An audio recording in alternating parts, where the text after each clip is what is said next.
बिस्मिल्लाहिर्रहमानिर्रहीम। On behalf of pearl securities आपको welcome करते हैं जी। तो लास्ट वीक जो डिस्कशन काफ़ी ज़्यादा डिटेल में हुई, उसमें अगस्त सीजनल को भी डिस्कस किया, जिसमें लास्ट 14 ईयर्स के डेटा को एनालाइज किया था। उसमें 4 टाइम पॉजिटिव और 10 टाइम नेगेटिव था। तो अगस्त उस लिहाज से थोड़ा सा कॉशियस स्टांस के ऊपर ही था। करेक्टिव मेंट्स कह लें, वो हमने काफ़ी डिटेल से जमशेद ने लास्ट वीक डिस्कस किया। उसके बाद KC 100 इंडेक्स का जो चार्ट है उसको भी डिफरेंट टाइम फ्रेम्स के ऊपर देखा, डेली के ऊपर भी देखा, और फिर एक शॉर्टर टाइम फ्रेम पे अर्ली बेसिस के ऊपर भी उसको काफी डिटेल से डिस्कस किया। और जो मेजर रेजिस्टेंस एरियाज थे वो भी हाईलाइट किए थे उसमें, जिसमें कि 79, 600, 700, 800 का एक एरिया है। उसको अगर मार्केट ब्रीच करती है तो फिर नेक्स्ट 80,800 से 900 के एरियाज एक्सपोज होते हैं। बट लास्ट वीक हमने एक रेंज में देखी वो मार्केट, बट ओवरऑल थोड़ा पॉजिटिव क्लोजिंग है लास्ट वीक की जो क्लोज हुआ है अगस्त का।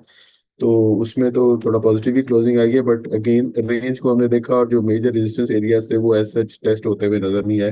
तो हाई और लो की बात करें या क्लोजिंग की बात करें तो लास्ट वीक की जो रेजिस्टेंस एरियाज जो हम हाईलाइट किए थे 79, 200 के थे और 600 नेक्स्ट था। वो मार्केट ने 78,823 का हाई टच किया मार्केट ने। सपोर्ट एरिया 76,700 से 76,300 जो था वो हाईलाइट किया था मार्केट ने। 76,943 का लो टच किया और क्लोजिंग 78,569 की आई। तो इन्हीं चीजों को लेके अब आगे चलते हैं, चार्ट्स की तरफ चलते हैं, जमशेद की तरफ चलते हैं, टेक टॉक स्टार्ट करते हैं। देखते हैं आज जमशेद हमसे क्या डिस्कस करते हैं। तो ओवर टू जमशेद जी। जी अस्सलाम वालेकुम। अच्छा जी वालेकुम सलाम। अच्छा फर्स्टली तो जो लास्ट वीक का एक टेक टॉक था उसके अंदर जो डिटेल में डिस्कशन थी, ब्रीफली उसका रिव्यू सर ने कर दिया। रेंज के अंदर मार्केट ने परफॉर्म किया। लास्ट जो कपल ऑफ वीक से हमारी डिस्कशन टेक टॉक के ऊपर थी, जो कि एक करेक्टिव मूव को हम इंडिकेट कर रहे थे, जब KS 100 ने आके यहाँ पे एक फर्स्ट एक रेड कैंडल जनरेट की थी 19 जुलाई को। तो फिर जो हमारा 20 जुलाई का वेबिनार था उसके ऊपर हाईलाइट किया था कि अब काइंड ऑफ एग्जॉशंस की है। वहाँ पे एक मारूबोजू कैंडल था, बीरिश मारूबोजू। उसके बाद डाउन साइड के ऊपर मूवमेंट थी। और जो लास्ट सेशन था, जो लास्ट वीक का एक मोमेंटम था 2 अगस्त को, जो अपसाइड के ऊपर हमने 485 पॉइंट्स का रिकवरी पोस्ट होते देखी थी। तो लास्ट वीक के अंदर ये काफ़ी डिटेल में अर्ली टाइम फ्रेम के ऊपर बायास को डिस्कस किया था कि KS 100 एक डिसेंडिंग चैनल की फॉर्मेशन के ऊपर है। क्लोज जो हुआ था KS 100 जो 2 अगस्त को इस जगह के ऊपर, इस एरिया में अराउंड से 78, 200, 300 के। तो ये एक बार आज डिस्कस किया था कि it's likely to go down towards the descending channel. जो डिसेंडिंग चैनल का एक बॉटम एरिया बनता नजर आ रहा है, वो हमने 77, 200 से 76, 300 का एक एरिया मार्क किया हुआ था प्रीवियसली। तो प्रिसाइजली उन्हीं लेवल्स के पास KS 100 ने आके एक साइडवेज मोमेंटम बनाया। और साइडवेज मोमेंटम के ऊपर यहाँ पे 1 से 2 सेशन कंसोलिडेट किया, और फिर हमने लास्ट कुछ 1 से 2 सेशन के अंदर एक अपसाइड के ऊपर रिकवरी पोस्ट होते देखी है। तो टेक्निकल पर्सपेक्टिव में जो बायास थे, ये जो एक टेक्निकल व्यू था वो in line with the view upside के ऊपर। फर्स्टली तो एक हमने करेक्शन देखी, अगेन जो एक बॉटम एरिया था वहां पे बॉटम बना और अपसाइड के ऊपर कुछ रिकवरी के अंदर पोस्ट करता नजर आया। अब जो फर्दर आगे के लेवल्स को देखें तो सिंपल सा ही चार्ट है, क्योंकि अगर हम जो लास्ट स्लाइड्स है ये हमारे राइटअप्स के ऊपर काफी डिटेल में, इसके ऊपर जो राइटअप्स का अकॉर्डिंगली डेली टाइम फ्रेम के ऊपर अपडेट है वो शेयर होती रहती है। तो अभी तक के लिए एक kind of descending channel, ascending channel जो हमने प्रीवियसली हाईलाइट किया हुआ था, और या इसको एक सेकंड कहा जाए काइंड ऑफ एक ब्रॉडनिंग फॉर्मेशन है, क्योंकि यहाँ पे अब थोड़ी सी रेंज बढ़ती नजर आ रही है। फर्स्ट ये जो अपसाइड के ऊपर मोमेंटम था, इसके बाद ये जो रेंज का एरिया है इस जगह के ऊपर, यहाँ पे अब KS 100 की रेंज बड़ी है इसी फॉर्मेशन के अंदर। तो काइंड ऑफ एक ब्रॉडनिंग फॉर्मेशन भी इसको कहा जा सकता है। अब इसका जो अपसाइड के ऊपर in line with the view इसी असेंडिंग चैनल के ऊपर और अर्ली टाइम फ्रेम के ऊपर देखा जाए, तो एक जो डिसेंडिंग चैनल का बॉटम एरिया था उसके पास हमने एक शॉर्ट टर्म का बॉटम बनते देखा। अपसाइड के ऊपर KS 100 कुछ पॉजिटिव मोमेंटम के अंदर क्लोज करता नजर आया, जैसे सर ने डिस्कस किया था कि अपसाइड के ऊपर जो मेजर रेजिस्टेंस एरियाज हैं वो लास्ट वीक के अंदर चैलेंज नहीं हुए। तो वो देखने वाली चीज होगी, क्योंकि स्टिल जो अगर अर्ली टाइम फ्रेम के ऊपर इसको जाके देखें तो क्लियर व्यू है। स्टिल जो अपसाइड के ऊपर ये जो करेक्टिव मूव स्टार्ट हुई थी, यहाँ पे एक स्पेल था सेलिंग का, और अगेन अपसाइड के ऊपर recovery, lower highs lower lows lower highs, और यहाँ पे अब केस एंडर ने फर्स्ट टाइम आके कंसोलिडेशन बॉक्स बनाया और अपसाइड के ऊपर मूव फर्स्ट हमने विटनेस किया। अब अगर केस एंडेड अर्ली 1 से 2 सेशन के अंदर कुछ करेक्टिव मूव यहाँ तक विटनेस हो अर्ली आवर्स के अंदर, ये कुछ एरियाज रिजाइड करते हैं 77,800 का, 77,900 का, ये प्रिसाइज लेवल चार्ट को अगर आप लगा के रखेंगे, डिसेंडिंग चैनल इसी तरह का एक प्रिंट करके रखेंगे अपने चार्ट के ऊपर, तो अगर इस तरह करके एक लो पोस्ट होता है, वहां पे एक हमें एक अच्छा हायर लो की फॉर्मेशन मिलेगी, और यहाँ से एक लाइकली है कि हम इस तरह करके अपसाइड के ऊपर दोबारा से काइंड ऑफ शॉर्ट टर्म का एक रिवर्सल देखें। अब जो सेकंड सिनेरियो बनता है, केस एंडेड अगर इधर से अपसाइड के ऊपर मूव स्टार्ट करता है, जिस तरह के हैवी वेटेज स्टॉक्स के अंदर मोमेंटम रहा है कपल ऑफ डेज जो प्रीवियस थे, तो उसको अपसाइड के ऊपर स्टिल जो एक रेजिस्टेंस एरियाज अर्ली हमने हाईलाइट किया था वो स्टिल इंटैक्ट है। ये अगर एरिया केस हंड्रेड जो कि रिजाइड करता है केस हंड्रेड का 79,200 से लेके 79,800 का एरिया, ये अपसाइड के ऊपर स्टिल इंटैक्ट है। अगर इसको केस हंड्रेड जाके रीगेन करता है इस तरह करके और फिर इस जगह के ऊपर एक हायर लो पोस्ट करता है, तो अगेन वहां पे हम एक अपसाइड के ऊपर एक असेंडिंग ट्रेंड लाइन डेवलप करेंगे और फिर उस असेंडिंग ट्रेंड लाइन को ट्रेल करते हुए एक मोमेंटम को राइड करने की ट्राई करेंगे। Till that time I think थोड़ा सा डिसिप्लिन रहना चाहिए। केस हंड्रेड का बिहेवियर स्टिल ट्रिकी रहेगा, जैसे सर ने डिस्कस किया प्रीवियसली, हमने वेबिनार के ऊपर डिटेल में अगस्त सीजनल्स को देखा था, तो वो स्टिल जो कॉशियस स्टांस है वो स्टिल इंटैक्ट है किसी भी टाइम के ऊपर। Till the time case hundred जो मेरी मेजर हाईलाइटेड रेजिस्टेंस एरियाज हैं इनको निगेट नहीं करता, तो हमें करेक्टिव मूव के अंदर दोबारा से नजर आ सकता है। तो ये जो बायास करंटली है, क्योंकि डाउन साइड के ऊपर एक जो सेलिंग के बाद लोअर हाइज लोअर लोज के बाद एक हमें यहाँ पे कंसोलिडेशन मिली है और अपसाइड के ऊपर एक रिकवरी पोस्ट होती नजर आई है सजेस्टेड सपोर्ट एरियाज के पास, उसके बाद जो एक हमारा होप ऑफ रिकवरी है वो यहाँ पे डेवलप हो रही है। यहाँ पे अगर केस हंड्रेड इस तरह करके लो पोस्ट करे और अपसाइड के ऊपर एक हायर लो के बाद रिकवरी करे, तो in that case we are likely to breach out these areas, ये जो 79,300 से 79,800 के एरिया है, और अपसाइड के ऊपर अगेन वही 80,800 81,100 के एरिया रहेगा। अभी तक केस हंड्रेड की जो चार्ट डेवलपमेंट्स हैं, अगर थोड़ा सा इसको फर्दर डिटेल में डिस्कस करें डेली टाइम फ्रेम के ऊपर, तो कुछ मेजर मूव्स यहाँ पे केस हंड्रेड के ऊपर बनती नजर नहीं आती till the time case hundred 80,800 को वीकली बेसिस के ऊपर जाके रीगेन नहीं करता। प्रीवियसली भी ये हमारा काफी एक वॉच आउट लेवल रहा है, केस हंड्रेड ने अपसाइड के ऊपर मूव किया था और अगेन जो एक हार्ड टॉप कह लें या एक एरिया रहा है, इसी को इंटरडे बेसिस के ऊपर हमने ब्रीच होते भी देखा, लेकिन 1 से 2 सेशन भी केस हंड्रेड इसके ऊपर सस्टेन नहीं कर पाया था। तो 80,800 एक हमारा अल्टीमेट टॉप रहेगा यहाँ से करेक्शन का। इस एरिया के पास हमें दोबारा से एक हमें ब्रूटल सेल ऑफ विटनेस हो सकता है। तो अगर केस हंड्रेड को और इस टेक्टा को समअप किया जाए इन एग्जीक्यूशन मैनर, तो आई थिंक अगर केस हंड्रेड अर्ली आवर्स के अंदर 1 से 2 सेशन जो मंडे या ट्यूसडे का होगा, तो इन 2 सेशंस के अंदर अगर डाउन साइड के ऊपर 77,800 के पास आके लो पोस्ट करता है और एक हायर लो की फॉर्मेशन बनती है और इन्हीं डिसेंडिंग चैनल के जो एक descending trend line support area है इसको ऑनर करता है, तो यहाँ पे हमें कुछ सिलेक्टिव स्टॉक्स के अंदर जो हैवी वेटेज है वहां पे बाइंग मोमेंटम बनता नजर आ सकता है। जैसे प्रीवियसली हमने डिस्कस किया, क्लाइंट्स के साथ भी हाईलाइट करते रहते हैं, हफ्तान बैंक एक करेक्टिव मूव के बाद दोबारा से एक अच्छे बाइंग एरियाज के पास आके होवर कर रहे हैं, तो उनको वॉच हाउस लिस्ट में रखना चाहिए। Till the time I think upside के ऊपर 79,300 79,800 ये एरियाज हैं, यहाँ पे अगर केस हंड्रेड क्लोजिंग के बाद गैप अप ओपनिंग करता है तो यहाँ पे स्टिल सेल ऑन स्ट्रेंथ की स्ट्रेटजी होनी चाहिए। जी सर।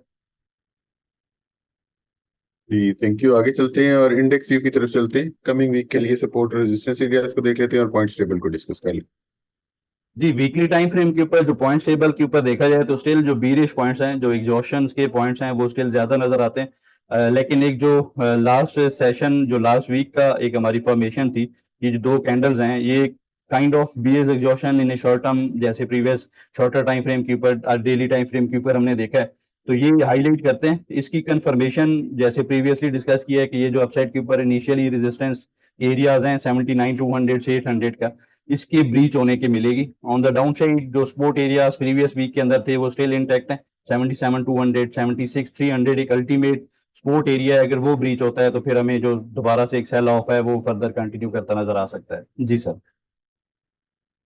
जी ट्रेड प्लान फॉलो की तरफ चलते हैं। जो ट्रेड प्लान हम पर टेक्निकल्स के ऊपर शेयर करते हैं उनका फॉलो अप कर लेते हैं जी। जी फर्स्टली तो इस वीक के अंदर जो टॉपिक्स थे उनको देखते हैं, तो उसके ऊपर जी एक जो मोमेंटम रहा है प्रीवियसली रिफाइनरीज को लेके कॉशियस स्टांस था। ये फर्स्ट टाइम हमने आके प्रीवियस वेबिनार के ऊपर भी इसको डिटेल में डिस्कस किया था। एनआरएल के ऊपर। अब एनआरएल के ऊपर जो हाईलाइटेड सपोर्ट एरियाज थे, इन्हीं के पास ये जो इनिशियल मीडिएट सपोर्ट एरिया था 244 का, वहां पे जो कैप अप ओपनिंग मिली मंडे के सेशन में, अगेन डाउन साइड के ऊपर उन्हीं एरियाज के पास मिला है। अप साइड के ऊपर जो हाईलाइटेड रेजिस्टेंस एरिया है वो स्टिल इंटैक्ट था। तो यहाँ पे कोई जिसने बीजी विजिलेंट रहा है तो 15-16 रुपए की ट्रेड बनी है, तो अराउंड 6%, 6.5% की ट्रेड बनी है। अब इसका जो फर्स्ट टारगेट था वो कंप्लीट हुआ है। नेक्स्ट जो मोमेंटम है वो 260 रुपीज को अगर साइड के ऊपर रीगेन करता है तो फिर फर्दर इसके अंदर इंक्रीज को प्लान करेंगे। अदरवाइज जो सजेस्टेड सपोर्ट एरियाज है उनका वेस्ट करेंगे कि वहां पे आके दोबारा से कैसा रिएक्शन मिलता है। नेक्स्ट जो स्टॉक था सिटी फार्मा। अच्छा, सिटी फार्मा के ऊपर जो बायास था, ये प्रीवियसली भी हमने काफी डिटेल में इसको as a support areas discuss किया था, as a multi bagger stock भी इसको हाईलाइट किया है। अब इसका जो अगेन एक नया बाइंग जोन रेंज बनता था, उसी के पास इसने बॉटम बनाया अपसाइड के ऊपर। एक से दो सेशन के अंदर एक अच्छी रिकवरी पोस्ट की, लेकिन जो हाईलाइटेड रेजिस्टेंस एरिया था उसी के पास एग्जॉशन पोस्ट करता नजर आया। स्टिल इसका जो प्लान है वो इंटैक्ट है। 28.30, 28.60 इसके अभी के लिए सपोर्ट एरियाज हैं।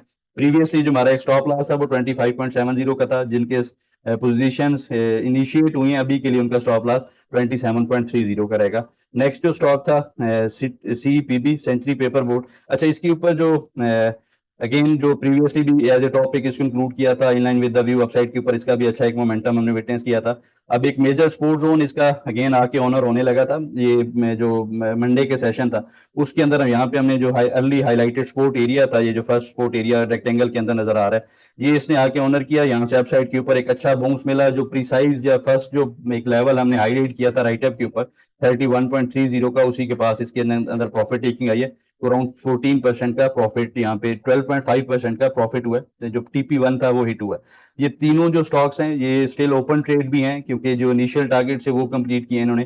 तो अगेन इनके अंदर अगर सजेस्टेड सपोर्ट एरियाज के पास टिप आती है तो वहां पे इनके अंदर पोजीशंस को देखा जा सकता है। जी सर। जी, आगे क्यूरी सेक्शन की तरफ चलते हैं। जो क्यूरी शॉर्टलिस्ट की है उनको आंसर कर लेते हैं। जी, क्यूरीज में first of all pol Pakistan oil fields limited. अच्छा, प्रीवियसली इसको हमने एज ए टॉपिक एक दफा इंक्लूड किया था इस जगह के ऊपर, जून 2024 में 3 जून का जो वीक था, इसने आके स्पोर्ट एरियाज ऑनर किया अपसाइड के ऊपर। अब दोनों जो टारगेट्स थे एक्सटेंडेड टारगेट्स वो कंप्लीट किए, और इसका जो परसेंटेज वाइज गेन देखें तो ये भी अराउंड 30% का बनता है। अब इसके ऊपर जो फर्दर मोमेंटम का या जो क्यूरी थी कि ये नेक्स्ट जो एक मेजर सप्लाई जोन है, इसको अगर थोड़ा सा मंथली चार्ट के ऊपर देखें तो इसी जगह के ऊपर ये, क्योंकि एडजस्टेड चार्ट है, डिविडेंड पेइंग स्टॉक है, तो ये अब आके दोबारा से एक मेजर सप्लाई जोन के पास क्लोज करता नजर आया, विच रिजाइड्स एट 583 से 599 रुपीज के एरिया। तो आई थिंक स्टिल इसके अंदर पोटेंशियल मौजूद है, क्योंकि जो फर्स्ट इसका हमारा एक बायास था इस कंसोलिडेशन बॉक्स का, इसके जो हाईलाइटेड टारगेट से इस जगह का जो एक अपसाइड के ऊपर टारगेट था, ये प्रिसाइज इसने कंप्लीट किया। यहाँ पे 1 से 2 सेशन को एक्टिव हो सकते हैं। 545, 530 रुपीज इसका सपोर्ट एरिया रहेगा, लेकिन इसका जो अपसाइड के ऊपर फर्स्ट लेग था, इसको अगर अपसाइड के ऊपर प्रोजेक्ट किया जाए तो ये कुछ 5-6-70 रुपीज का अपसाइड के ऊपर एरिया बनता है। तो आई थिंक इसको वीकनेस के ऊपर इन एरियाज के पास, सजेस्टेड एरियाज के पास कमुलेट किया जा सकता है, और इन सेकंड सिनेरियो 600, 599 इसका ब्रेकआउट का एरिया है, उसी ऊपर भी इसके अंदर इंक्रीज को प्लान किया जा सकता है। नेक्स्ट इस वीक में क्यूरी थी जी PABC। अच्छा, इसके ऊपर जो करंट स्ट्रक्चर है, प्रीवियसली इसका एक जो हाईलाइट किया था सेंडिंग चैनल की फॉर्मेशन, ये को हमने अक्टूबर 2023 के अंदर लास्ट टाइम इसको हाईलाइट किया। इसका ब्रेकआउट बना, उसी सेंडिंग चैनल के ऊपर ही ये आके होवर करता नजर आया। कि कोई भी डिप आती थी तो इसी के पास बॉटम बनता था, अपसाइड के ऊपर मूव बनी है। अब इसके ऊपर बड़ा सिंपल सा व्यू है, जो current ascending trend line support area है वो स्टिल इंटैक्ट है, लेकिन अपसाइड के ऊपर अगर ये फर्दर मोमेंटम कंटिन्यू करता है, इसका इमीडिएट रेजिस्टेंस एरिया 78.80 से 80.50 का रहेगा। इसका ब्रेकआउट का एरिया है अगर ये अपसाइड के ऊपर ब्रेकआउट जनरेट करता है, क्योंकि फर्स्ट करंटली ये इस जगह के ऊपर एक काइंड ऑफ बॉक्स की कंसोलिडेशन है। तो अगर ये सपोर्ट एरियाज को जाके रीगेन नहीं करता तो यहाँ पे हमें इस तरह करके एक प्रोएक्टिव मूव के अंदर नजर आ सकता है। 71.20 से 66 रुपीज इसका एक अच्छा बाइंग रेंज बनता है, तो यहाँ से लाइकली है ये अपसाइड के ऊपर इस तरह करके मूव करता नजर आए। तो आई थिंक डबल बॉटम या कोई दोबारा से सपोर्ट एरियाज के पास मिलता है तो यहाँ पे इसके अंदर पोजीशंस को एक्यूमुलेट किया जा सकता है फॉर लॉन्गर टर्म। नेक्स्ट जो स्टॉक इस वीक के अंदर पूछा गया था जी, वो था PRL, पाकिस्तान रिफाइनरी। अच्छा, PRL के ऊपर जो ओवरऑल रिफाइनरी सेक्टर सारा करेक्टिव मूव के अंदर था। इसका जो रिसेंट टॉप बना है अराउंड 36 रुपीज। यहाँ से देखा जाए तो कोई अराउंड ये 40% डिक्लाइन कर चुका है, इसको कंसिडर किया जा सकता है। अब एक मेजर इसने डाउन साइड के ऊपर करेक्शन पोस्ट किया है। करंटली भी देखा जाए तो जो हाईलाइटेड रेजिस्टेंस एरियाज हैं इनके पास ही हमने दोबारा साइड के ऊपर 8 अगस्त को एक काइंड ऑफ एग्जॉशन कैंडल देखी। लास्ट सेशन इसके अंदर करेक्टिव था। अभी के लिए इसके ऊपर जो अच्छी चीज है, जहाँ पे एक बॉक्स की फॉर्मेशन अगर मैं हाईलाइट करूं, जो फ्रेश इसका बाइंग एरिया बनता है, तो ये इसका एक फेयर वैल्यू गैप का एरिया। इस एरिया के पास आई थिंक फर्दर अगर ये डिक्लाइन करता है मंडे ट्यूसडे को 2322.10, तो यहाँ पे इसके अंदर दोबारा से पॉसिबल एक पोटेंशियल बाइंग हमें विटनेस हो सकती है। सेकंड सिनेरियो ये बनता है कि अगर वेट किया जाए, वाजला उसमें रखना चाहिए अपसाइड के ऊपर। ये जो sending trend line resistance area है ये ब्रीच करता है तो इसको अपसाइड के ऊपर दोबारा से बुलिश एक्टिविटी रिज्यूम होती नजर। अच्छा, नेक्स्ट इस वीक में जो क्यूरी थी जी, FFBL। अच्छा, FFBL के ऊपर लास्ट हमारी डिस्कशन थी, ये इसका एक रेंज का ब्रेकआउट हाईलाइट किया था इस जगह के ऊपर 12 जुलाई को। इसको क्यूरी सेक्शन के अंदर हाईलाइट किया, जो 13 जुलाई का जो हमारा वेबिनार था, इसके ऊपर मीडियम रेजिस्टेंस एरियाज थे, उन्हीं के पास इसने ओवर किया। अब जो लास्ट 1 से 2 सेशन थे यहाँ से अपसाइड के ऊपर हमने ब्रेकआउट देखा है।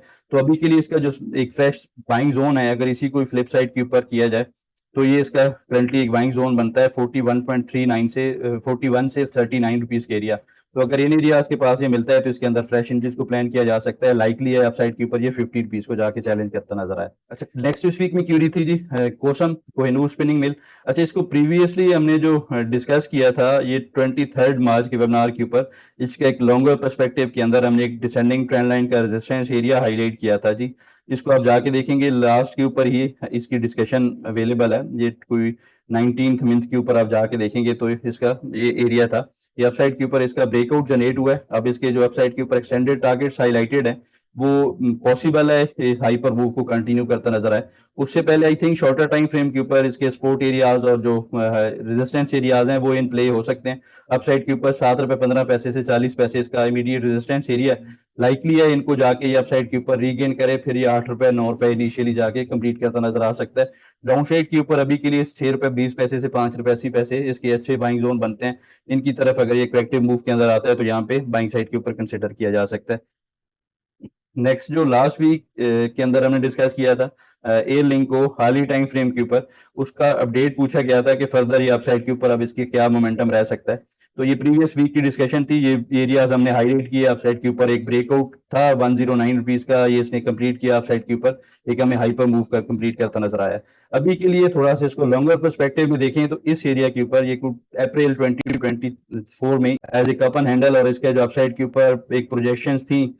अब इसका जो कप का टारगेट था ये प्रिसाइजली 126 129 रुपीज का था, इसने कंप्लीट कर लिया है।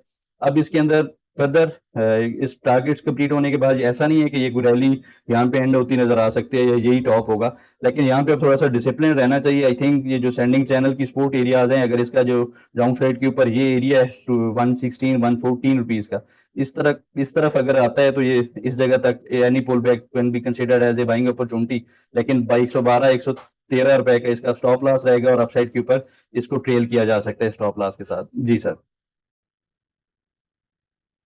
जी थैंक यू क्यूरीज, काफी डिटेल से हमने आंसर कर दी। हमारा ईमेल एड्रेस आपके पास है technicals@securities.com। आपकी कोई भी क्यूरी आप हमें इस ईमेल एड्रेस पे भेज सकते हैं। इस वीक के लिए इतना ही, इंशाल्लाह नेक्स्ट वीक दोबारा मुलाकात होती है। तब तक के लिए अल्लाह हाफिज, थैंक यू वेरी मच।